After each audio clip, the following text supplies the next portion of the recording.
सबसे पहले आपको बताएं कि नई माली साल के लिए 18% सेल्स टैक्स नाफिज होने से मुल्क में हर शय मजीद महंगी हो गई है। आटा, चावल, दालों, मसाले, दूध और मोबाइल फ़ोन, इसके अलावा पोल्ट्री, स्टेशनरी पर भी 18% सेल्स टैक्स का निफाज हो गया है। जबकि तनख्वाहदार तबके के इनकम टैक्स में भी इजाफा हो गया है। नए माली साल के लिए 18% सेल्स टैक्स नाफिज होने से मुल्क में हर शय मजीद महंगी हो गई। आटा, चावल, दालों, मसाले, दूध और मोबाइल फ़ोन्स, पोल्ट्री, स्टेशनरी पर 18% सेल्स टैक्स का निफाज हो गया। तनख्वाहदार तबके के इनकम टैक्स में भी इजाफा हो गया। इसी हवाले से बात करेंगे, खुर्रम मलिक हमें ज्वाइन कर रहे हैं। खुर्रम, बताएगा कौन कौन सी अशिया हैं जो कि महंगी हुई हैं, किन पर सेल्स टैक्स आयद किया गया है?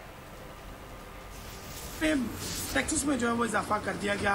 इस वक्त एक दुकान पे मौजूद है जहाँ पर बच्चे जो है वो खरीदारी करने के लिए आए थे। बच्चों से जानते हैं क्या खरीदने के लिए आए थे। बेटा मुझे बताइएगा क्या खरीदने के लिए आप आए थे? हम लोग चॉकलेट्स लेने आए थे, तो हम लोग को पता लगा कि यहाँ पे चॉकलेट्स और दूध के ऊपर बहुत ज्यादा टैक्सेस लगे हैं, तो गवर्नमेंट को जो टैक्सेस चॉकलेट्स और मिल्क के ऊपर लगाया है वो थोड़े कम कर देने चाहिए। बेटा मुझे आप बताइएगा क्या खरीदने के लिए आए? चॉकलेट्स भी यहाँ पर पड़ी है, ये चॉकलेट खरीदने के लिए आए थे आप?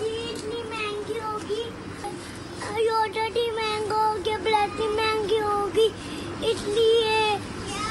सर मुझे बताइएगा बच्चे खरीदारी करने के लिए आए हैं, आगे क्या कहना चाहेंगे? जी हर एक चीज़ पे टैक्स लग रहा है। तकरीबन ये महंगी हुई है। चॉकलेट्स वगैरह, दूध पे भी इन्हीं के टैक्स लगे हुए हैं, उनके भी रेट हाई हो गए हैं। और दूसरी तरफ जो सा घी कहते हैं जी हमने कम किया है, उनके भी टोटल इनके रेट जो से हैं बहुत ओवर जा रहे हैं। आटे का रेट नहीं उन्होंने कर दिया। अब दोबारा जिनके मैंने पूछा उनसे वो बता के गए हैं अभी कि भाई रेट आटे का भी जो सा हाई हो गया हुआ है, तो हर एक चीज़ पे टैक्स लगा। हाँ जी बिल्कुल, आपने बच्चों की भी बात सुनी और दुकानदार से भी हमने बात किया, जिसकी जानिब से यही कहा जा रहा है और शिकवा महंगी की जा रही है। अब वाले से बच्चों की जानिब से जो है वो हुकूमत से जो है वो दरख्वास्त की जा रही है कि बच्चों को खास तौर पर हर जगह महंगाई है। लाहौर में आगाह कर रहे थे हमारे नुमाइंदे खुर्रम मलिक।